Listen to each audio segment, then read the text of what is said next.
کے بارے میں کوئی روایت نہیں ملتی کہ اس رات قبرستان گئے ہوں. حضرت عمر کے بارے میں کوئی روایت نہیں ملتی, یہ کسی ایک صحابی کے بارے میں نہیں. تو آپ مجھے بتائیں کہ یہ کیسی سنت ہے کہ جو صحابہ کی سمجھ میں نہیں آئی اور ہماری سمجھ میں آ گئی ہے.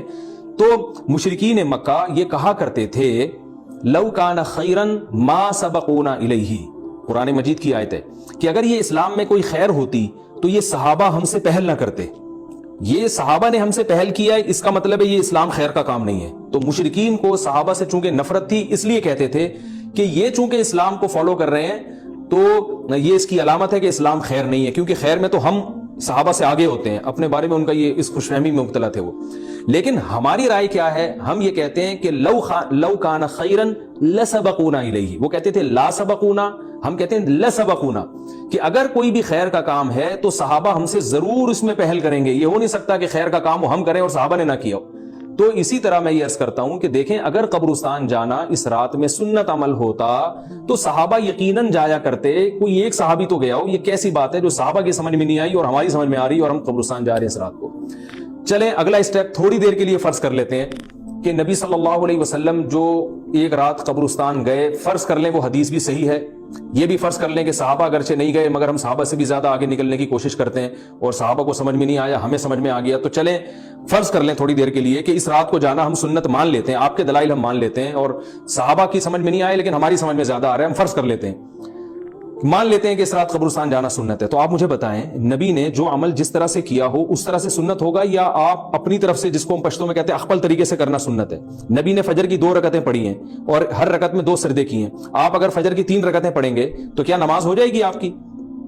اب آپ دلیل میں یہ کہیں کہ نبی نے فجر کی نماز پڑھی ہے تو مجھ پر بھی لازم ہے. تو بھائی نبی نے پڑھی ہے تو جیسے نبی کے پڑھنے سے آپ پر پڑھنا لازم ہو گیا تو جس طرح سے پڑھی ہے اسی طرح پڑھنا لازم ہوگا, اخپل طریقے سے پڑھنا لازم نہیں ہوگا.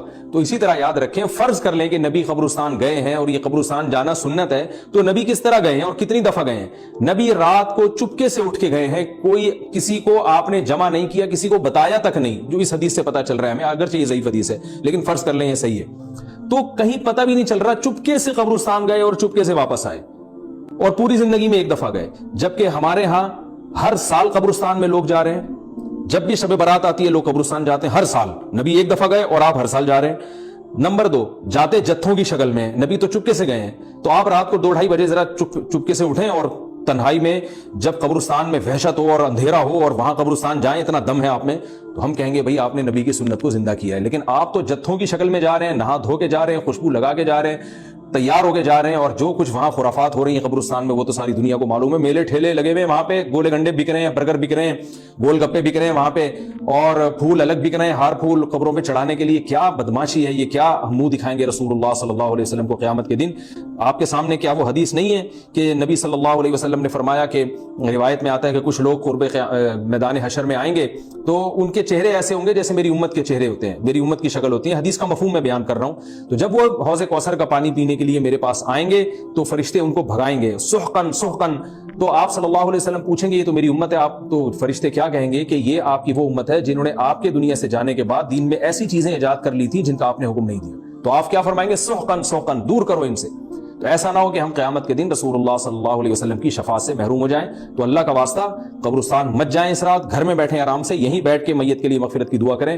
اور اگر آپ سمجھتے ہیں نہیں یہ حدیث بالکل صحیح ہے اور جانا لازمی ہے تو پھر تنہائی میں جائیں, ایسے قبرستان کا انتخاب کریں جہاں آپ کے علاوہ کوئی بھی نہ ہو, اور پھر چپکے سے جائیں اور پتلی گلی سے واپس آ جائیں آپ. اگرچہ ہم تو اس کو بھی نہیں مانتے لیکن اگر کرنا ہے تو پھر اس طریقے سے عمل کریں اگر آپ حدیث کو فالو کرنا چاہتے ہیں آپ اپنے خیال کے مطابق. تو یہ 2 باتیں ہو گئی. ایک تیسری چیز کیا ہے, کیا قرآن اس رات میں نازل ہوا ہے اور تقدیر کے فیصلے اس رات میں ہوتے ہیں؟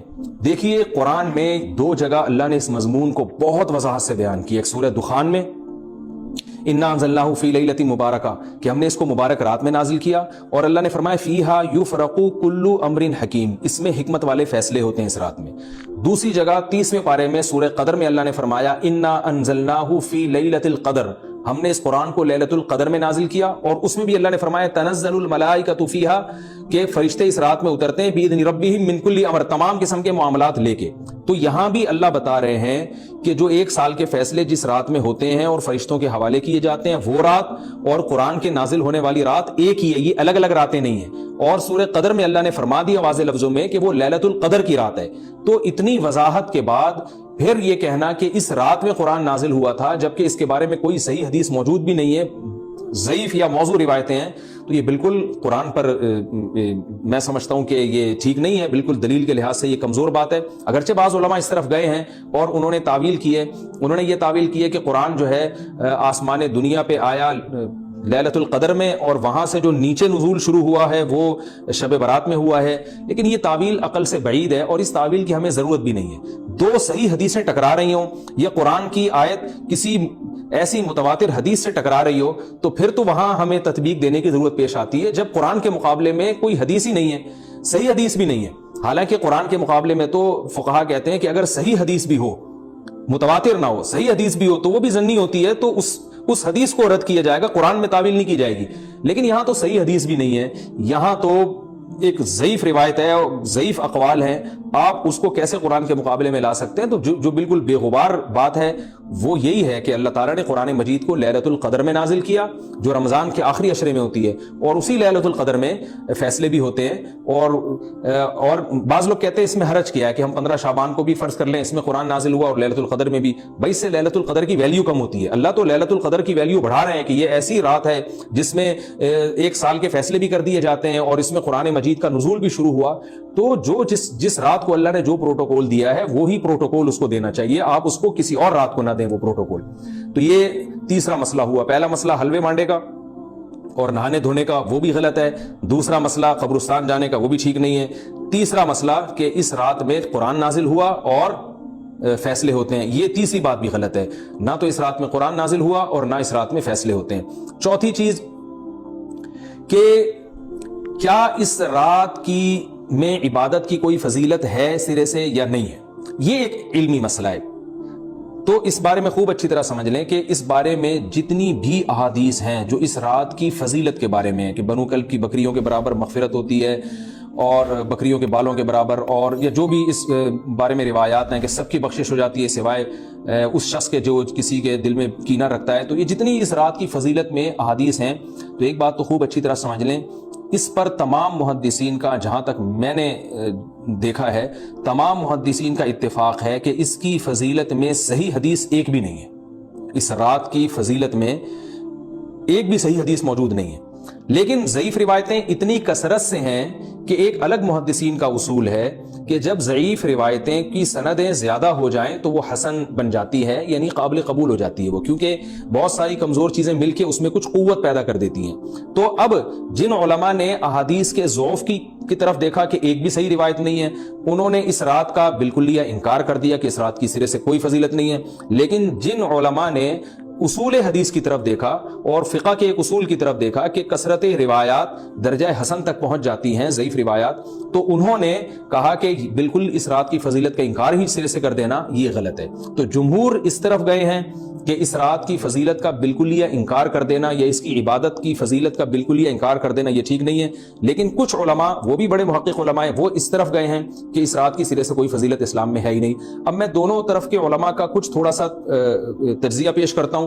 تو جو علماء یہ کہتے ہیں کہ اس رات کی فضیلت ہے اور فضیلت میں کثرت سے روایات ہیں اور اس میں بڑے بڑے علماء داخل ہیں, امام شافعی رحمہ اللہ تعالی جیسے مجتہد بھی ہیں جو اس رات کی فضیلت کے قائل ہیں.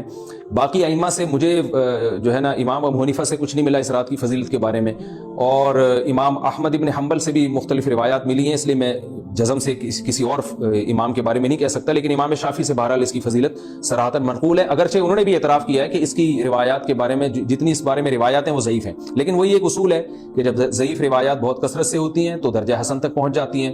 تو اس اصول کے تحت جمہور اس کے قائل ہیں کہ اس رات میں عبادت اگر ہم کرتے ہیں تو دوسری راتوں کی نسبت ہمیں ثواب زیادہ ملتا ہے.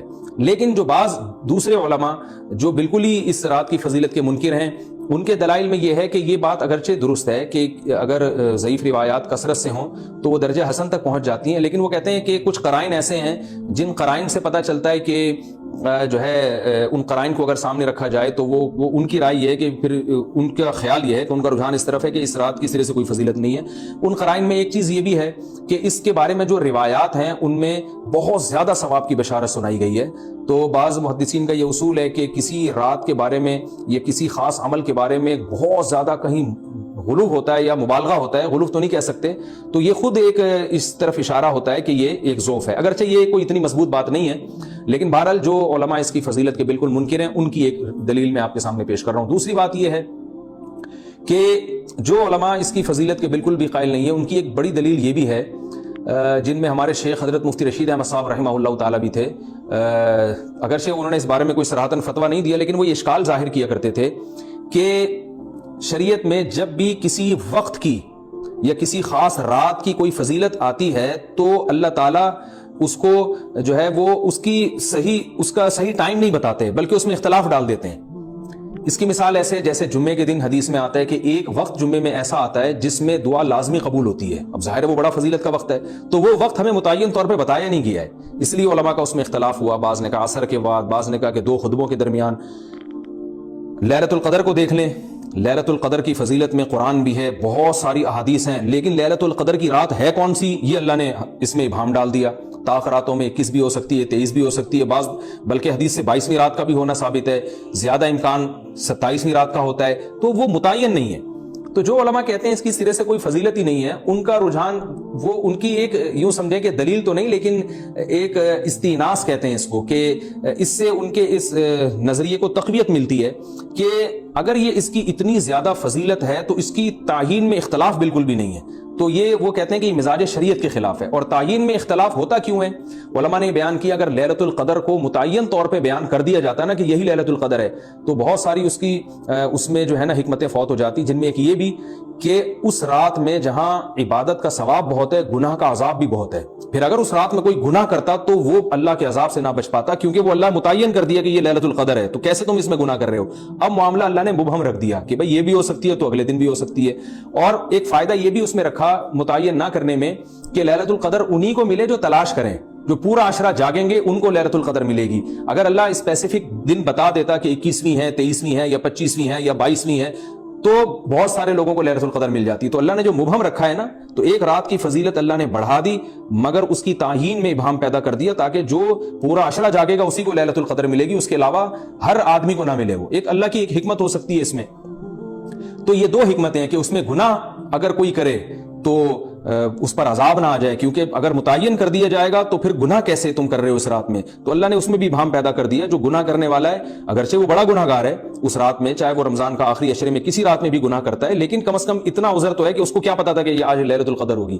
تو جو 15 شعبان کی رات ہے اس کی بہت زیادہ فضیلت ہے، تو پھر یہ رات کو متعین کیوں کر دیا گیا؟ یہ ان علماء کی دلیل میں بیان کر رہا ہوں جو اس کی فضیلت کے بالکل بھی قائل نہیں ہے، لیکن بہرحال حقیقت یہ ہے کہ جمہور علماء اس کی فضیلت کے قائل ہیں، کیونکہ یہ جو میں نے دلائل دیے کہ وہ علماء جو اس کی فضیلت کے سرے سے منکر ہیں ان کے یہ دلائل کو ہم دلیل نہیں کہیں گے بلکہ استیناس کہیں گے، کہ استیناس کہتے ہیں کہ ایک چیز استدلال نہیں ہے بلکہ ان اپنے نظریے کی تقویت کے طور پر ایک چیز کو پیش کر دینا جس سے یہ لگتا ہو کہ واقعی یہ صحیح کہہ رہے ہیں، اس کو استیناس کہتے ہیں، میں جو آسان لفظوں میں سمجھانے کی کوشش کر رہا ہوں۔ اور ایک استدلال کہتے ہیں کہ ایک ریسرچ کو، ایک پوری تحقیق کو۔ تو جمہور کا مذہب ایک اصول پر مبنی ہے کہ بھئی اتنی ساری روایات ہیں اور ضعیف ہیں، ان میں ٹھیک ہے کچھ موضوع بھی ہیں لیکن بہت ساری ایسی ہیں جو موضوع بھی نہیں ہیں، تو ضعیف روایات ہیں جب اتنی کثرت سے ہیں اور اس میں ہے بھی عبادت کا تذکرہ تو عبادت کرنے میں کوئی حرج بھی نہیں ہے، تو لہذا انہوں نے اس کو جو ہے نا اس کو دلیل بنایا ہے اور اصول کے لحاظ سے یہ بات درست ہے۔ تو اس اصول کو اگر کوئی فالو کرنا چاہے تو اس رات کی عبادت اس کے لیے بالکل ٹھیک ہے اور اللہ کی رحمت سے امید ہے کہ اس میں اس کو ثواب زیادہ ملے گا۔ تو جمہور ایک طرف ہیں اور بعض علماء دوسری طرف ہیں۔ تو یہ میں نے صرف اس لیے بیان کر دیا کہ اس رات کی فضیلت میں اتفاق نہیں ہے بلکہ مختلف فی ہے، مجتہد فی ہے، اختلاف رائے اس میں ہو سکتا ہے۔ تو اگر کوئی عالم اس رات کی فضیلت کا بالکل ہی انکار کرے اور ان علماء کا بھی احترام کرے جو اس رات کی فضیلت کے قائل ہیں تو پھر اس عالم پر رد کرنے کا حق نہیں ہے۔ دوبارہ میں اپنی بات کو ریپیٹ کرتا ہوں، اگر کوئی عالم یہ کہے کہ اس رات کی سرے سے کوئی فضیلت نہیں ہے تو اس عالم پر طعن و تشنیع جائز نہیں ہے، کیونکہ ان کے بھی کچھ نہ کچھ استدلالات ہیں۔ ہاں اگر کوئی عالم اس رات کی فضیلت کا انکار کر کے جمہور کے مذہب کو بالکل غلط قرار دیں اور اس عمل کو یہاں اس رات کی عبادت کو بالکل بدعت قرار دیں, اور جو اس رات میں عبادت کر رہے ہیں یا اس کی فضیلت کے قائل ہیں ان کو بدعتی قرار دیں, تو یہ غلو ہو جائے گا, یہ زیادتی ہو جائے گی, جو کہ بالکل غلط ہے. کیونکہ جب دونوں طرف دلائل ہیں تو اعتدال والی رائے اختیار کرنی چاہیے, اور کسی ایک طرف بہت زیادہ جھکاؤ یا کسی ایک کو 100% غلط قرار دے دینا, بدعتی قرار دے دینا, یہ درست نہیں ہے. تو ہماری قوم میں ایک مزاج ہے کہ بس اپنی رائے کو مسلط کرتے ہیں اور دوسرے کی رائے کو مانتے ہی نہیں. تو عوام کے لیے کیا ہے؟ لوگ کہتے ہیں مفتی صاحب کنفیوز کر دیا آپ نے, تو لٹکا کے چھوڑ دیا ہمیں. بھائی میں کنفیوز نہیں کر رہا, عوام جمہور کے مذہب کو فالو کرے گی. جمہور میں بڑے بڑے علماء ہیں, وہ اس کی فضیلت کے قائل ہیں, اور وہ اس کے قائل ہیں کہ اس رات میں عبادت کرنی چاہیے, تو آپ جمہور کے مذہب کو فالو کر سکتے ہیں. تو اب یہ بات تو ہو گئی, جمہور کا مذہب میں نے آپ کو بتایا کہ وہ اس رات میں فضیلت کے قائل ہیں کہ اس رات میں عبادت کرنی چاہیے. لیکن کیسے کرنی چاہیے, اس پر تمام علماء کا اتفاق ہے کہ مسجد میں جتھے بنا کے جانا یا اجتماعی عبادت کرنا یہ بالکل بدعت ہے, بالکل ناجائز ہے. اسی طرح کوئی مخصوص قسم کی نماز پڑھنا کہ پہلی رکعت میں یہ والی صورت, تو دوسری میں یہ والی صورت, تو تیسری میں یہ والی صورت, یہ بالکل بدعت ہے. صلاۃ التسبیح کی جماعتیں بدعت ہیں. تو ایک ہی راستہ ہے آپ کے پاس, آپ عبادت کرنا چاہتے ہیں تو انفرادی طور پر ایسے عبادت کریں جیسے عام دنوں میں آپ عبادت کرتے ہیں, یہ ویسے ہی نماز پڑھیں جیسے عام دنوں میں نماز پڑھتے ہیں. کوئی مخصوص صورتیں, مخصوص رکعتیں نہیں ہیں. جتنی اللہ توفیق دے, تنہائی میں آپ 2 رکعتیں, تہجد کی 4 رکعتیں, 6 رکعتیں, 8 رکعتیں, 16 رکعتیں, جتنی اللہ توفیق دے آپ رات کو کھڑے ہو کر انفرادی نماز پڑھیں. دعائیں مانگیں اللہ تعالیٰ سے, قرآن کی تلاوت کریں, تسبیحات کریں. جتھے نہ بنائیں مسجد میں, چراغاں نہ کریں, بتیاں نہ لگائیں, قبرستانوں پہ رش نہ کریں. یہ سب ناجائز اور سب حرام ہے, گناہ ہے, اس کا اسلام میں کوئی تصور نہیں. کرنا ہے تو صرف ایک کام آپ کر سکتے ہیں کہ صرف عبادت کریں, اور اللہ کی رحمت سے امید کی جا سکتی ہے کہ اللہ تعالیٰ اس رات میں آپ کو عبادت کا دوسری راتوں کی نسبت ثواب عطا فرمائے گا. کیونکہ آپ اگر جمہور علماء کو فالو کر رہے ہیں تو ہمیں یعنی جن کے پاس علم نہیں ہے تو ان کو علماء ہی کو فالو کرنے کا اللہ نے حکم دیا ہے. تو آپ جمہور علماء کی رائے پر عمل کرتے ہوئے اگر عبادت کرنا چاہیں تو اللہ کی رحمت سے امید ہے کہ انشاءاللہ آپ کو ثواب ملے گا. لیکن عبادت کا کوئی مخصوص طریقہ ہرگز نہیں ہے. پمفلٹ بٹ رہے ہوتے ہیں کہ یہ والی صورت پڑھنے سے یہ ہو جائے گا, تو یہ والی صورت پڑھنے سے یہ ہو جائے گا, یہ بالکل غلط ہے. تو انفرادی عبادت ہوگی, اور ایسے ہی عبادت کا طریقہ ہوگا جیسے پورے سال ہوتا ہے. نماز اسی طرح پڑھی جائے گی جیسے پورے سال پڑھی جاتی ہے, دعائیں مانگی جائیں گی. اپنے طور پر اجتماعی سطح پہ کوئی عمل نہ کیا جائے. اللہ تعالیٰ سے دعا ہے کہ اللہ تعالیٰ ہمیں سمجھنے کی, عمل کرنے کی توفیق